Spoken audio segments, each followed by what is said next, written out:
Okay. So, as we mentioned already in the Advent calendar lighting, the first Sunday of Advent is focused on hope.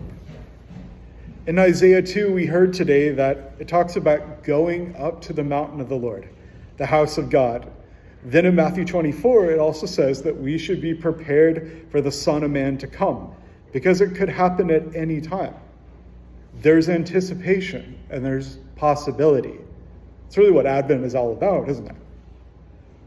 Have you ever wondered, though, what happens if you couldn't get up the mountain? Why would someone not be able to climb a mountain? Sorry? Mobility issues, okay. What else? Fear. Anyone else? Lack of confidence. Okay. Yeah, sometimes it's our bodies, sometimes it's our brains. So it just so happens that the first week of Advent includes the UN International Day of Persons with Disabilities. That is commemorated on the 3rd of December, and it's been commemorated globally since 1992. When I was working on the sermon, I learned that this was only 4 years after the United Church of Canada allowed all members to enter ministry. Before this, people who were blind, people who may have been affected by polio or cerebral palsy, or lived with autism could not actually be ministers in the United Church of Canada. They and many other churches at the time required ministers to be able-bodied enough to take on the physical demands of ministry work. So what's interesting about that, I live with hereditary spastic paraplegia. That's why I've got the sticks. That's why I've got the braces. I could have actually attended seminary, yet under these guidelines, and this is something that was sobering to me, I could have been refused ordination. I could refuse to be a candidate just because my leg muscles are getting wobbly. How many of you have felt like as you get older, your legs are getting wobbly? So I had some ideas about this, but then last night we decided to introduce my youngest daughter to the classic movie Forrest Gump. Disability is pretty prominent in this movie. Does anybody remember any of the characters that may have dealt with this?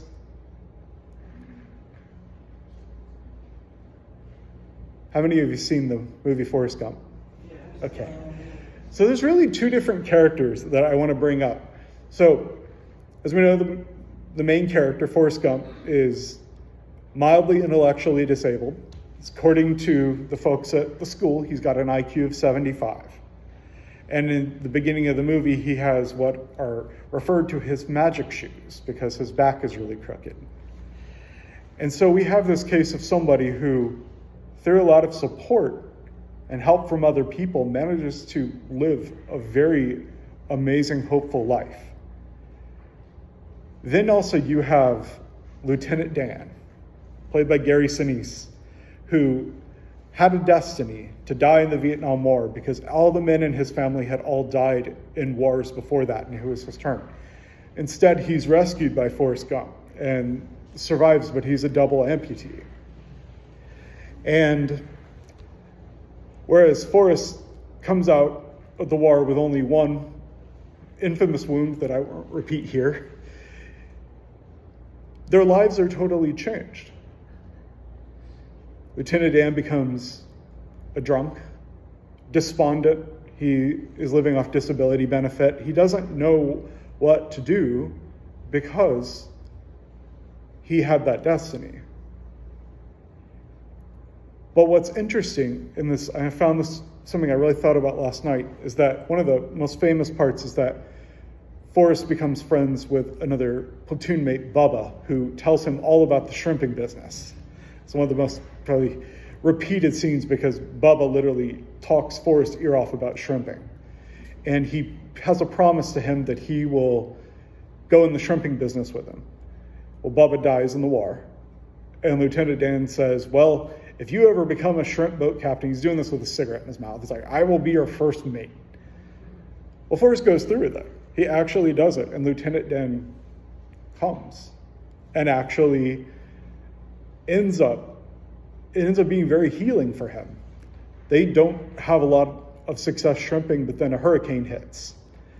And then all of a sudden they're very successful. So Lieutenant Dan goes from a destiny that he thought would happen to loss of his legs, his destiny, what he thought was his life, and then ends up creating an entirely new, hopeful life for himself. And what I think is amazing about that is he did it with company of someone else with a disability. People taking care of each other, people looking out for each other. Because one of the things that people don't think about with disability is that you can become a member of the disability community at any point in your life. Some people are born into it. My weekly wheelchair curling group up in Sackville, some were born with conditions like spina bifida and live their whole life as people with disability. Others have it thrust upon them. Our team captain became a T3 paraplegic at the age of 15. He's now 70. It can be through a medical procedure gone wrong or something that you just don't expect. And life can be very difficult. There's a lot of pain. There's a lot of struggle. One of our teammates just got hassled on the bus in Halifax just for being somebody using a wheelchair on the bus. And I think one of the things we have to think about it is there's a strong sense of hope in spite of all that. Because over the years, society's starting to figure out that being a person with a disability as being less than or broken is changing. The idea that a person needs to walk or run or be fully able-bodied in order to be a whole person is certainly not the case. But they're also realizing that people aren't targets of pity. They're not inspiration. Like if you go on social media, like this amazing person overcame a car accident to run across the country. That's amazing. But for a lot of people, they don't want to be an inspiration. They just want to live their life as well as they can. And it's hard because it's not always changed. Literally, at a funeral last year for my grandfather, I was here as I usually am, and I had a family member go, "What's wrong with you?" It sucks to get old, doesn't it? Which is funny looking at me because I'm 40.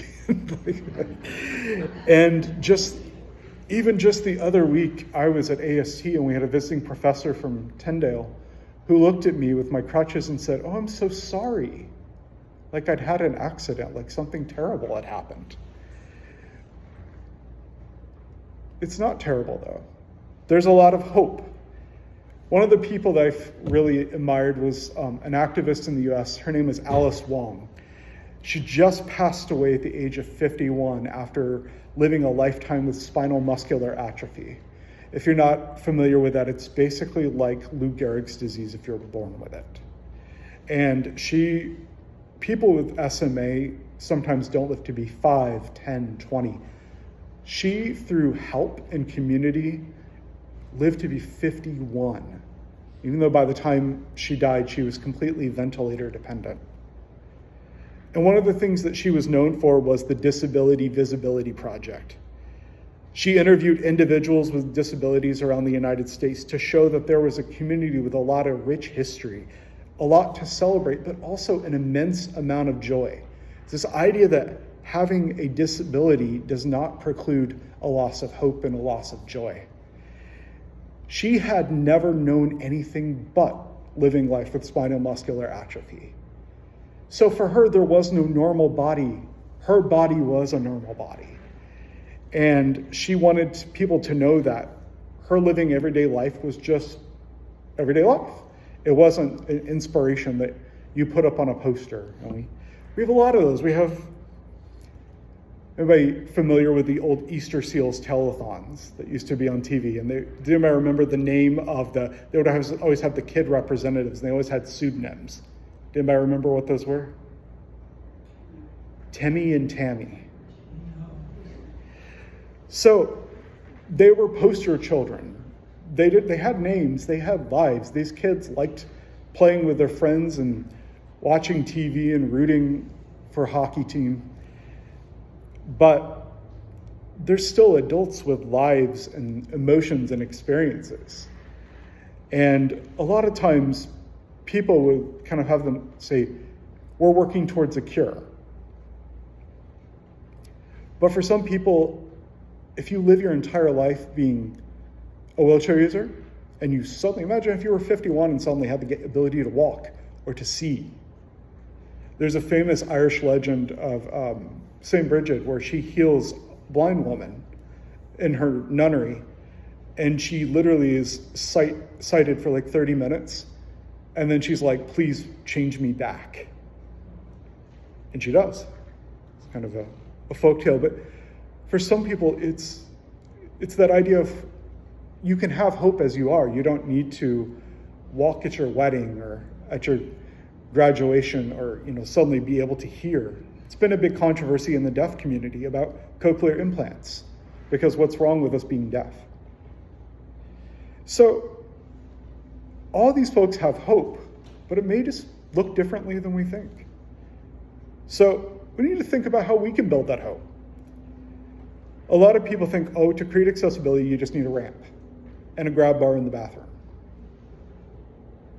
But that's true, but it's only really the beginning. Thinking about, what if it was about building a world around the people with disabilities? Just as an example, I use a wheelchair. I'm a wheelchair curler, so I have a wheelchair. I was not just given a wheelchair and say, hey, we'll just squeeze you and fit you into this. They built the wheelchair around me. Okay, you're in sledge hockey. It's the same way with sledge hockey chairs. They're built to fit the person, and everything is built around that. So it's a challenge for some folks. There are a lot of stairs here. I understand that. Community makes it worth it. But to think about, in order to build hope, how can we build around the lives of people with disabilities? That's what Christ asks us to do, to build our lives around the people who are underrepresented, who are marginalized, who are not treated the same, and then kind of build around that. So I think about that, if we go back to the idea of building a chair. It's like having a pair of pants or a pair of shoes that are just fit right. So you don't have to stand out. Everything is kind of organic. So what if our faith was like that? We build around that so that, as it says in the gospel, the people who are last are first. And they were helped first to draw nearer to Christ. So that's what Christ calls us to do, and that's what the United Church is committed to do. It's part of our mission, daring justice. So as we start this Advent season, let's think about hope. Hope's about building a better future and living it out through our faith and our actions. And together, this is how we can climb the mountain. May it be so, and may it be blessed.